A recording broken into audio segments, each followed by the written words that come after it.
Lunch break ends and 5th period starts. The lesson on classics goes in one ear and out the other. Well, my house is this way. Bye-bye. See you at school tomorrow. Yeah. That's what Yumizuka said. She wouldn't say that and then run away from home. I have a bad feeling about this. Okay, Obi-Wan. The killer who wanders around the town at night. It's dangerous to go out at night, the words Senpai said. Perhaps it was because of that red imagery surrounding us when we parted. Suddenly, a vision of Yumizuka Satsuki soaked in red blood appears before my eyes. It happens suddenly. My vision goes white, my sense of balance reels. My field of view lurches. Something lurks in the back of my head, and my consciousness feels heavy. This is bad. I know this feeling. A sudden dizziness prior to an anemic attack. The blood accumulated in the brain's blood vessels become a black lump, making my head sway, and my vision will go pitch black. It feels as if the blackness is pushing its way out of my brain into my eyeballs. So we are going to meet Arquid? But no, this is later than last time, isn't it? So she would have already gone back to her apartment. This is bad. I haven't been collapsing during class lately. Red. Is it because Yumizuka's blood red image is too fresh in my mind? My vision distorts. As darkness envelops it, I somehow grab onto my desk. But it's useless. There's no strength in my fingers. I fall towards the floor. As I do, I remember her words. Tona-kun, help me when I'm in a pinch, okay? I told you that's impossible. Whatever you may think of me, I'm not Superman.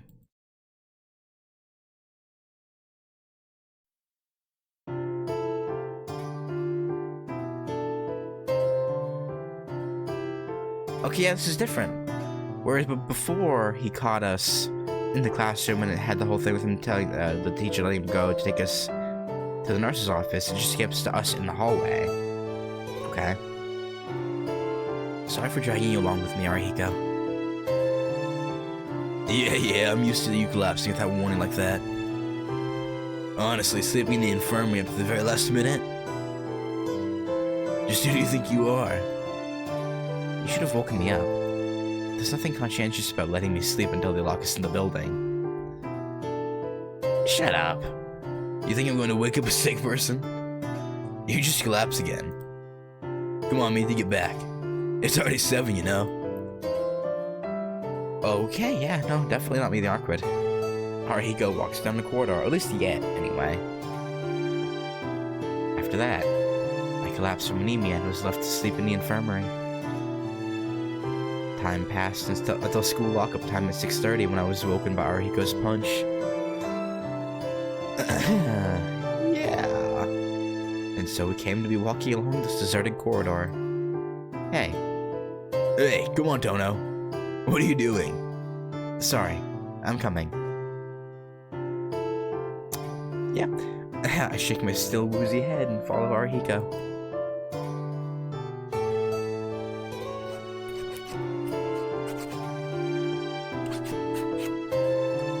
Alright. You can go home by yourself from here. See you at school tomorrow. Thanks. Sorry as always, Arihiko. Don't worry, pay me back double in the future. Arihiko's answer isn't exactly in proper Japanese. Smiling wryly to myself, I decide to head back to my own house. You know, I'll take his word for it, but, you know, so playing it in English, yeah, I wouldn't know. I decided to head back to my own house. And I don't know Japanese. I know the kanji for 4? I think. No, I know the kanji for 1, 2, 3, and 4. 1 is literally just a line. 2 is 2 lines. And then 3 is a small line, medium line, large line, I think? Hang on. Kanji for 3. No, it's medium line, small line, large line. Okay.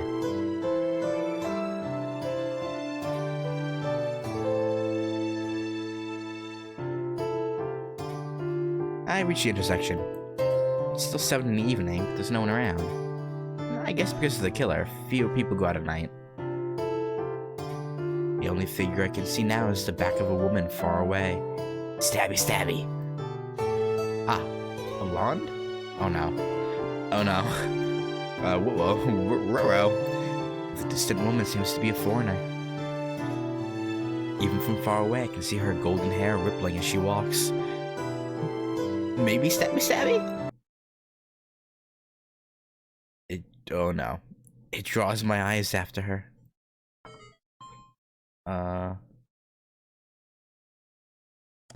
Even though I only see her from behind, I can tell she's beautiful. But because he doesn't see her face this time, he's not gonna stabby, stabby? Or not. Thump. Eh? Suddenly, my heart pounds loudly. My throat becomes inexplicably dry and parched. I break out in a cold sweat. My head aches. It's not like the anemia earlier. Rather than fading, my consciousness becomes sharper. I gasp. That back. Watching the woman's golden hair, my head hurts terribly.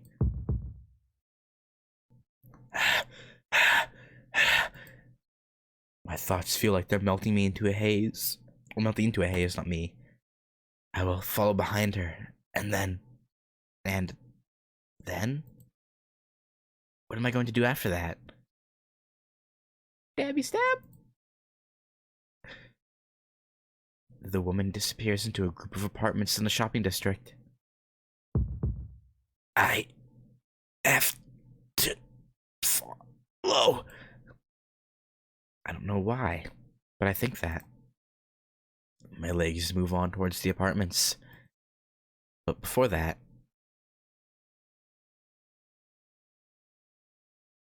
Satsuki?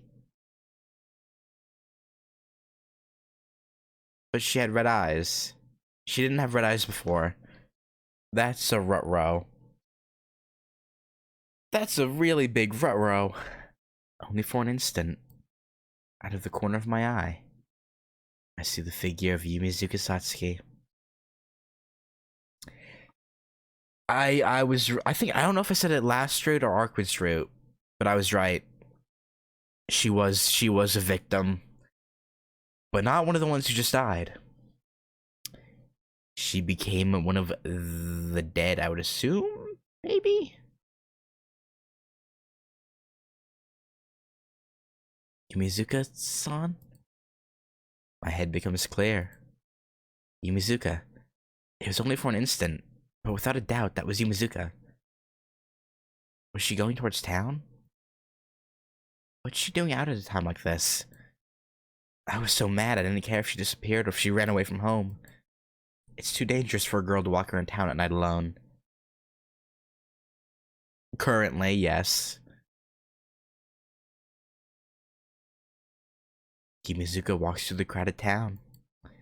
She's so far away, I'm not certain. But even if I've mistaken her, I decided to run after her and tell her to stop. Wait, Yumizuka-san! I shout, chasing after her. Oh no, yeah. Not good. Yumizuka glances back as if she heard my voice. That face, there's no confusing it. The girl walking ahead of me is unmistakably Yumizuka Satsuki, and the expression on her face wasn't frightening. Ah! But I felt a chill run through my spine. Thump. My heart beats quickly. The back of my head becomes heavy and my throat burns. An ache assaults my head, just as it did with the blonde woman earlier. What is this? It's weird. The inside of my body is burning. I feel dizzy as if I'm in the grip of a terrible fever. In that moment, Yumizuka begins to walk again. Wait, Yumizuka-san! I call out, running. Yumizuka walks on, not turning. Can't you hear me, Yumizuka? I urge my hot body onwards. Man, little conceited calling your own body hot, but yeah, who am I to judge? But no matter how much I try, I can't catch her. No matter how fast I run, I can't catch up to her even as she walks. Something is strange. I know that, but I can't tell what it is. Right now, all I can do is follow Yumizuka Satsuki. And then, I lose sight of her. Yumizuka Satsuki, whom I'd been chasing without success, is nowhere to be seen. That's weird. Shit! What the hell is going on? I stop, catching my breath. My chest heaves deeply. Though I hadn't realized until now, I must have been running for a long time. What time is it? Resting my hands on my knee, I glance up at a nearby store window. It's already midnight. Can't be. I couldn't have been running for that long. Oh, you never know. It's hard to believe, but the clock is correct. Looking around, most of the shopping district is closed. I should go back. You're not going to be able to get into the mansion.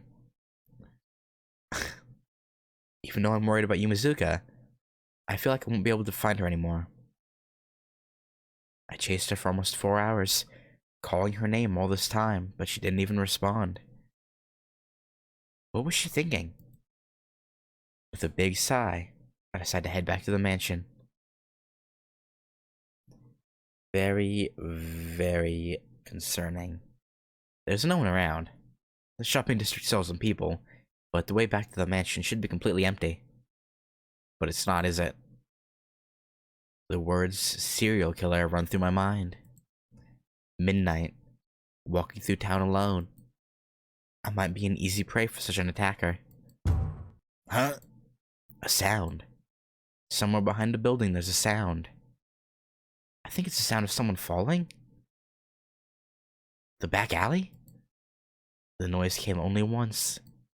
An eerie silence surrounds me. I have a bad feeling about this.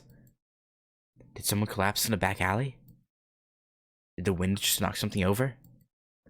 Whatever it was, I probably shouldn't get involved. Probably. But... is it because I was looking for Yumizuka a while ago? I feel like she's there for some reason. What should I do? There's no one around. The only help I can rely on is this knife Kohaku-san handed me this morning. Which, by the way... a little concerning that he just carried a knife to school with him. Like, I don't think we've talked about that. Why does he continues, like, throughout all the routes, he always carries a knife to school with him? It's like, wait a minute. That's kind of weird. Well... I'm pretty sure I know the answer. Yep, go and look. I can't ignore my feelings. With a killer skulking around at night looking for victims, I shouldn't be investigating suspicious sounds in alleyways. Probably, but I still remember Yumizuka's smiling face from yesterday. There's no reason for Yumizuka to be there. But if she is, she might need my help. I'll never forgive myself if I just ignore this. Alright. Putting my hand in my pocket, there's the cold touch of iron. Even though I don't intend to use it, it's comforting to know that I'm not unarmed. Yeah. And if it comes to it, I have my eyes too. Sensei said not to use them recklessly, but she'll find it acceptable if I use it against the killer. I would hope so. The sound. It came from here. Preparing myself, I step into the alleyway.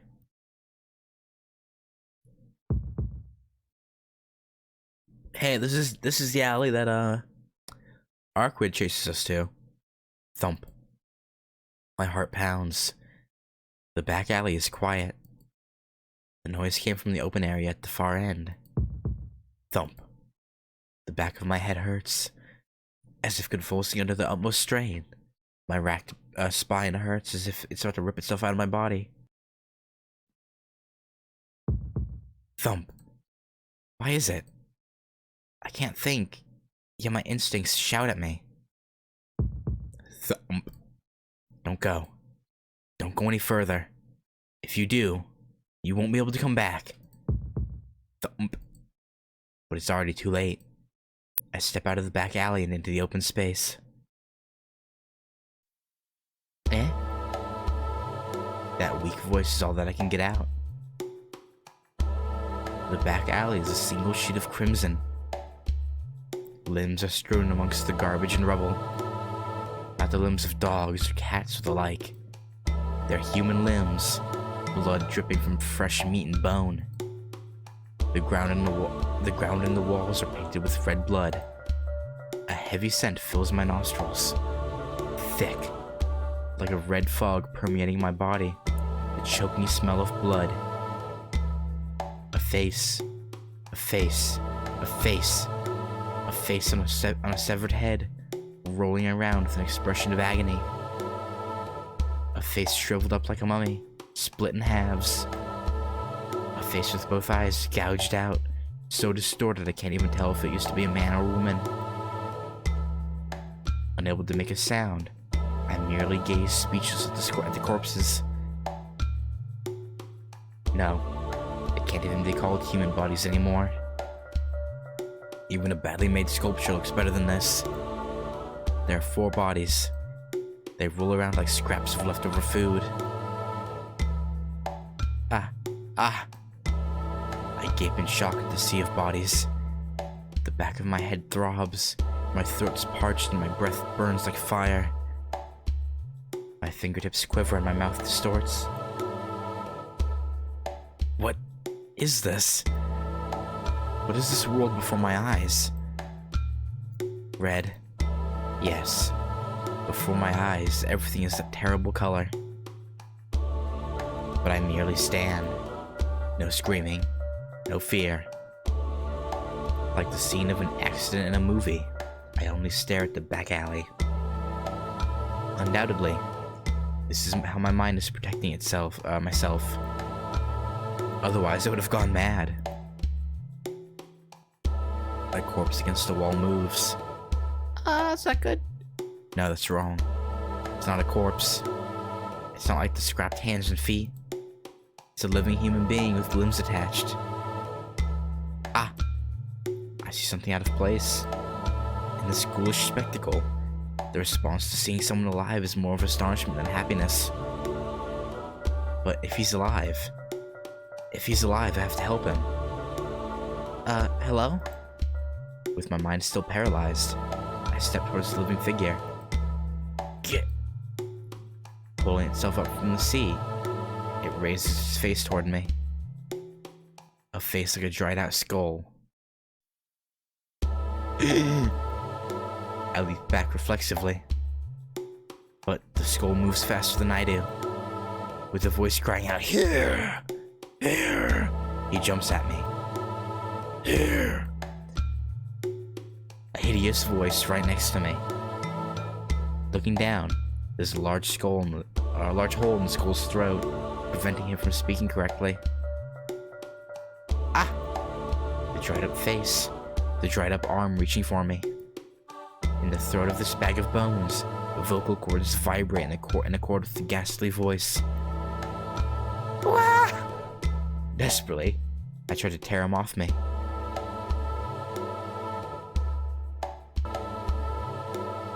Okay. Actually, it only took like another minute, but... so I just had to handle something really quickly. Desperately I tried to tear him off me, but he merely raises that ghastly voice, so will not get off. Rip. His fingers pierce my shoulder. My body arcs from pain. The fingers were like a sharp needle.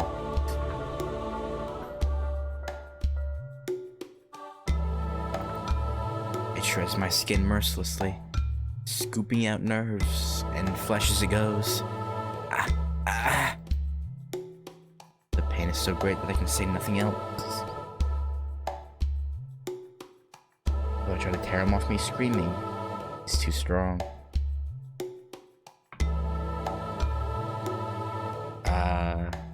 Whatever I do, he doesn't move.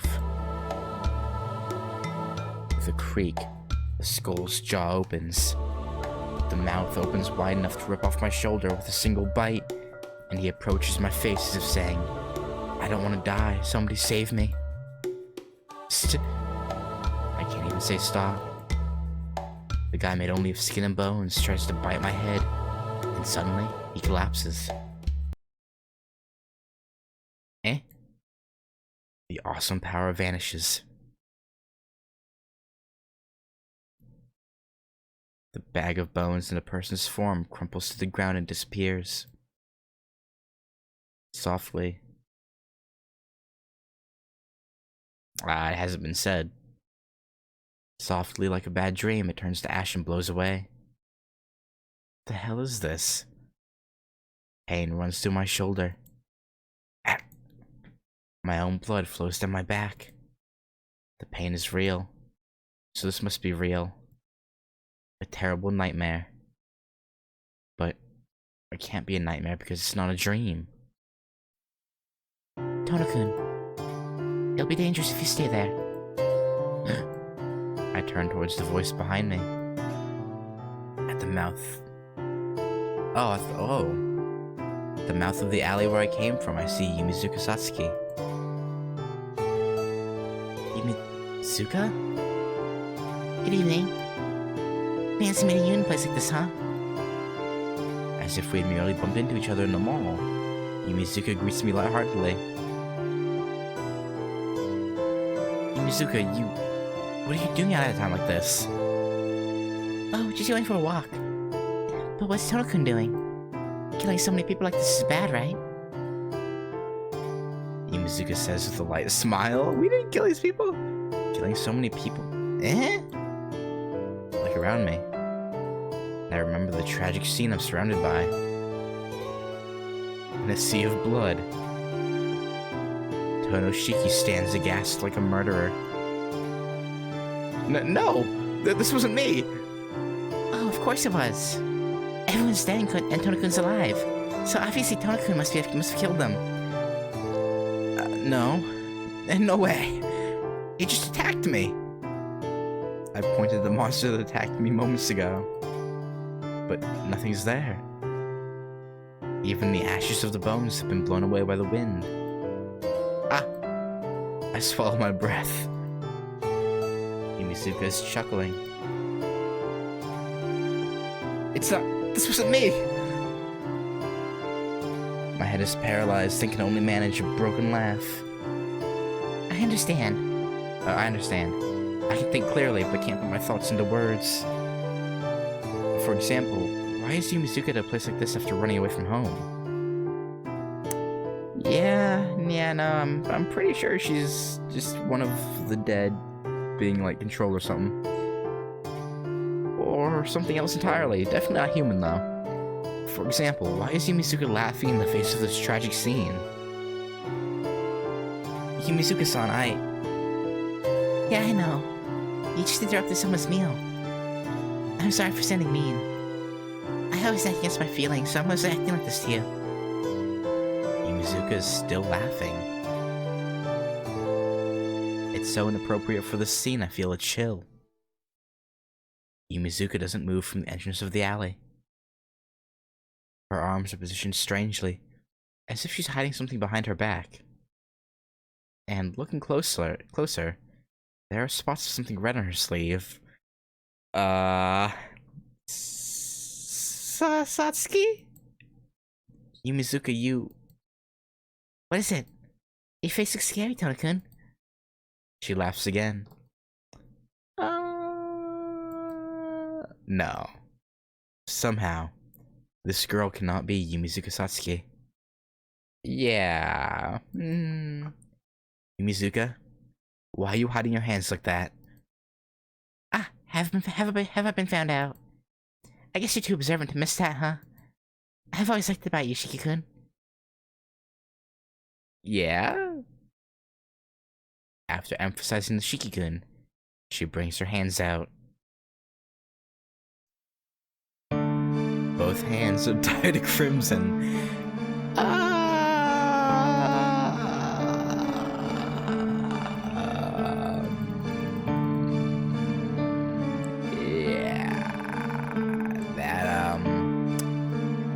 That's not good.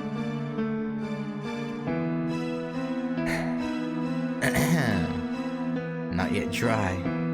The blood drips off them in red droplets. And proudly, Yumizuka Satsuki is smiling. Yumizuka, your hands. Yeah, I killed those people. What? Oh, but it's okay. I didn't kill them because I hated them. I just needed their blood to live, so I had to kill them. That doesn't make me feel better. What is this? I don't really understand what Yumizuka is saying. You really killed them, Yumizuka? You wouldn't believe me if I told you it's a lie, right? Why do you think it's impossible for a girl like me to do such a thing? Her voice laughs softly. I don't believe her. I don't believe her, but she's definitely not telling a lie. This tragic scene, it's all Yumizuka's doing. Why such a terrible thing? It's not terrible. Like I said, I didn't kill them because I hated them. There's nothing wrong with killing others in order to live, is there, Shiki-kun? Okay. I feel like if she were one of the dead, she wouldn't be this lucid. Unless, like, other Shikiroas actively controlling the dead. But I don't know. This is really weird.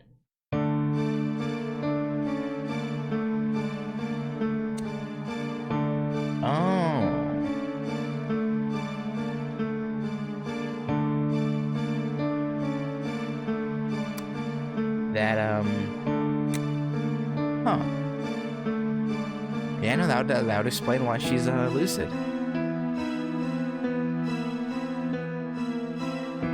What? That's absurd. Killing is wrong. No, it's not. But I did do one bad thing. Since today was my first time drinking blood, I had to let a little of my blood get back into them.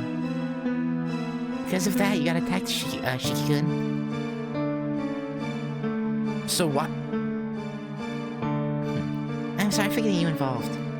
But we're lucky. It died without being able to finish changing. What are you talking about, Yumizuka?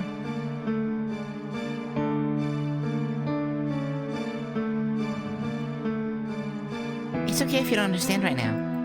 I don't really understand myself yet, so I can't explain it very well. But I think after a few days, I can become like Shiki-kun. Like Shiki-kun become a great... As she says so, her face distorts in pain. Rasps of agony echo from her throat. Yumizuka chokes up blood. It hurts. I guess even from hunger I shouldn't just drink blood at random. If it's not good quality, beautiful blood, it won't agree with me. Okay. She breaks out in a fit of coughing. She chokes out blood with every every cough.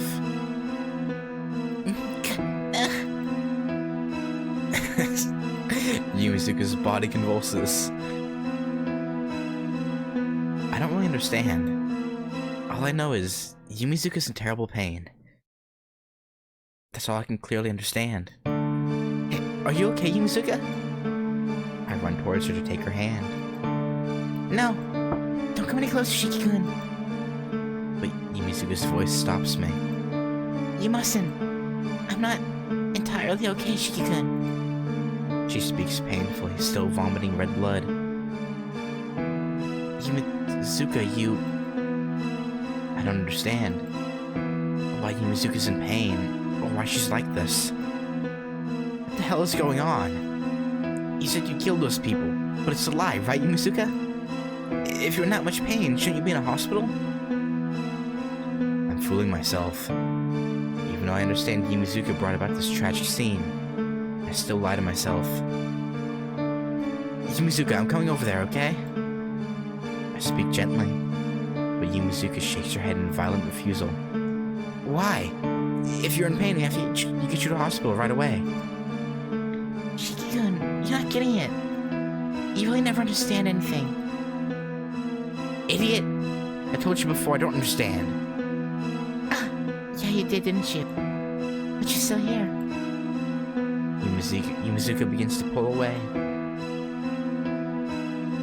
It hurts, Shiki-kun. She breathes raggedly, coughing up red blood. It hurts. It's cold and I'm scared. I really want your help right now, Shiki-kun. But it's too early. But it's too early. Saying that, Yumizuka straightens up again.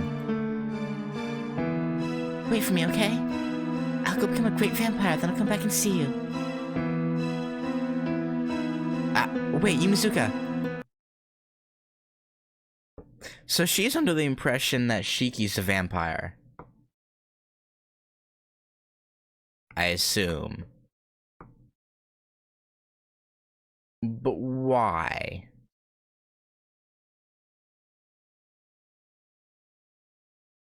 Did Roa Shiki say something, or can she like somehow smell? No, it wouldn't make sense.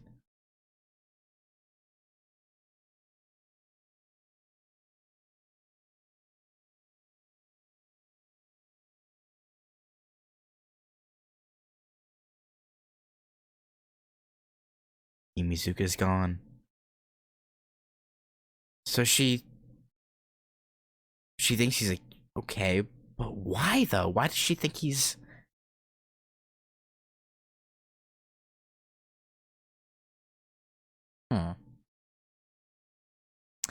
Yumizuka's gone. Even as I start to run, Yumizuka's long gone. Her speed's inhuman, like that of a wild beast. Yumizuka, you... What happened to you, really? Get... My injured shoulder throbs. When I look back, the open space where all the limbs were scattered only left red blood. The faces, the organs, the hands and feet. They all turned to ashes like the skull did before. Shit! Angrily, I strike the wall. What the hell's going on? I bellow pointlessly, and the alley echoes my voice. Yeah. Oh. I'm sure we'll find out, Shiki. Next thing I know, I'm at the gates of the mansion. The wound on my shoulder aches. Yeah. But like, why does I don't know. The lights of the mansion are dark. Somehow, I hadn't realized I'd be coming back so late. Akiha will surely be angry with me, as I think I should put my hand on the heavy doors. Wait, it's unlocked? Wait, what? Wait, hang on. Why is it unlocked?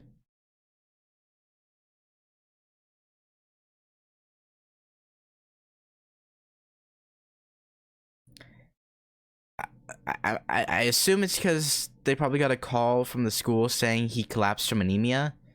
So they left it unlocked in case he woke up super late? That's my only guess. The lobby's empty. So what should I do? Even though my wound needs treating, Kohaku-san's probably asleep.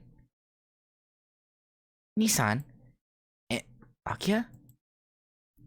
I look up in the direction of the voice. Akiha is standing on the stairs. It is you. Coming back so late at night. Just what do you think? Akiha reaches the bottom of the stairs and her rebuke stops. Nissan, where did you hurt your shoulder? Ah, damn it. I'd wanted to hide the wound, but it's too late now. Ah, no, this is... Never mind. Hold still. It is only your shoulder? Yes, but how do you know? I can tell with all that blood on your clothes. I'll hear about it later, but right now we'll treat it. Please forgive me, Nissan. Saying so, Akiha touches my shoulder. My body jumps at only the slight touch of Akiha's finger. It appears the wound is deeper than I thought. I'm sorry, did it hurt, Nissan? No, I'd like to say I'm okay, at least I'm not. Yeah, no, a Giba's like hole in your shoulder that going off that probably got to the bone. Not good. Not good at all. Or heck, maybe it went through like the fatty like cartilage area underneath the bone. That would be really bad. And like went even deeper. Even a touch is really painful. I see. If it's this deep, I think it's too much for Kohaku. I'll treat it, so please go into the sitting room. Akiha walks upstairs.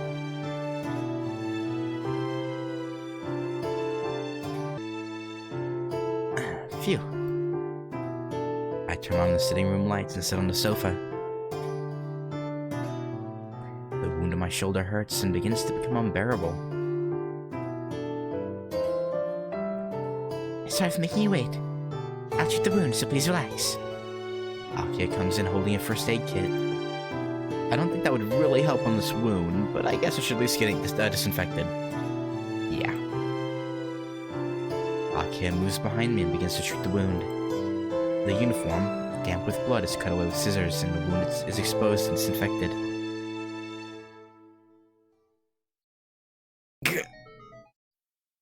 Stop. I clench my fists as the pain flashes through my body. But after that, the ache of the wound begins to fade. Akiha must be skilled at medical care, or perhaps the wound wasn't so bad to begin with. After a few minutes, the pain completely goes away. Alright, we're done. I expect the wound like that should be healed by the morning. Akiha packs away the first aid kit. Yeah, her shit. Definitely, the Tono's power is definitely something to do with like healing. Cause like Shikiroa siphoning away our life to stay alive, and then Akiha being able to heal us, like it's definitely something weird. Akiha packs away the first aid kit. Somehow, I'm surprised. I would have expected Akiha to ask where I got injured and to rebuke me for playing outside so late. You haven't asked, Akiha. I haven't asked. About what? Well, you know, why I'm back so late, why I'm hurt. I blurted out like a complaint. After what happened with Yumizuka, I'm exhausted. Cannot blame you. And because I'm tired, I said such a thing. Nissan, I think I know the right order for things. Right now, the priority is to tend to your injury. I see. Of course I see. Oh, what kind of person did you think I was, Nissan? I'm not about to yell at someone who's hurt. You're right. I'm sorry. Thank you for everything. But even though you treated it, You're going to say you can explain the situation, right? I don't want to listen to your excuses, but today is special. If you do not wish to talk about it, I won't inquire either. Eh? Is that okay? I came back so late at night. Certainly, I am curious about what might have happened to you. But I trust you and have enough trust to believe you aren't doing something too dangerous. Okay, thank you for the trust, but like, something's not dangerous, huh? Not dangerous, right? Yeah. And I can't force someone to talk when they look like that. Akiha looks away shyly. Look like that. Is my expression that bad right now? Now listen, when you have recovered, Nissan. If you rest overnight, your health should improve. Feeling awkward, I look away from Akiha. I'm glad she won't listen to me until I'm better, but I feel like I won't be able to talk about it even in the morning. Yeah, probably not. In the end, I can't tell Akiha anything. I feel too guilty to even look at her face. Akiha, Oh, please don't keep making that face. I told you I'll make an exception today, so go back to your room and rest, alright? I bet it's something you can't talk to me about anyway. Yeah. Definitely not. Having read my expression perfectly, Akiha turns and goes out to the lobby. I can only sit on the sofa and watch her leave. Suddenly, I wonder, was Akiha waiting for my return? Is that how she appeared in the lobby so quickly? Akiha. What is it, Nissan? Thank you for treating me. I'm sorry for making you worry. Eh? Suddenly, Akiha stops walking. And then she turns away. I wasn't worried about you, Nissan. If you have that much energy for flattery, you should concentrate on taking care of yourself. Yeah, you weren't worried my ass. Okay, sure, Akiha. I believe you. With a crash, she slams the door behind her. I really don't understand her. Same. But I do understand that she was worried about me. Seems like I wasn't doing something too dangerous, huh? Yeah, I mean, it could have been worse, I suppose. Akiha seems to believe me since she said that. But really, it was a frighteningly dangerous scene. Yeah, I mean, you didn't intentionally do something dangerous, so I guess you didn't really... Yeah. The body's scattered in the back... okay, well, you did go investigate a crashing sound in a back alley when there's a murder about. So, I guess you were doing something dangerous, but like... The figure of Yumizuka, her hands stained red with blood. Gah! A chill runs through me just at the memory. I stand up, taking care of my wound, and return to my room. I change clothes and fall into the bed. But if I close my eyes, I'll see the scene in the back alley. I killed all those people. Yumizuka said so as if it was nothing. Yeah. I needed their blood. So she killed them. Just like a vampire. Like a bad joke. Wait, okay. I'll go become a great vampire. I don't remember. What did Yumizuka say at the end? Huh? Sleepiness fills my body. With Yumizuka's face still etched in my mind, I close my eyes slowly. Only one thing is clear. That Yumizuka told the truth, and she really did slaughter all those people. But even then, instead of fearing everything that happened, I'm more concerned about the one thing she said. It hurts. It really hurts, Tono-kun. There's something wrong with me. Yumizuka's really a murderer, but those words will not leave my mind. Yeah. It's definitely yeah, I got your priorities a bit mixed up. Day 3, Inversion Impulse 3. But with that, I'm gonna end there. Uh, I I kind of want to keep going because I want to see what. But no, I gotta stop because my mother just came home from visiting my grandfather in the hospital, so I need to go check on all that. So yeah. Anyway, next time will be the 3rd day, and things are kicking up. So we will see what happens. But yeah, anyway, thanks for watching, and I'll catch you later. Peace.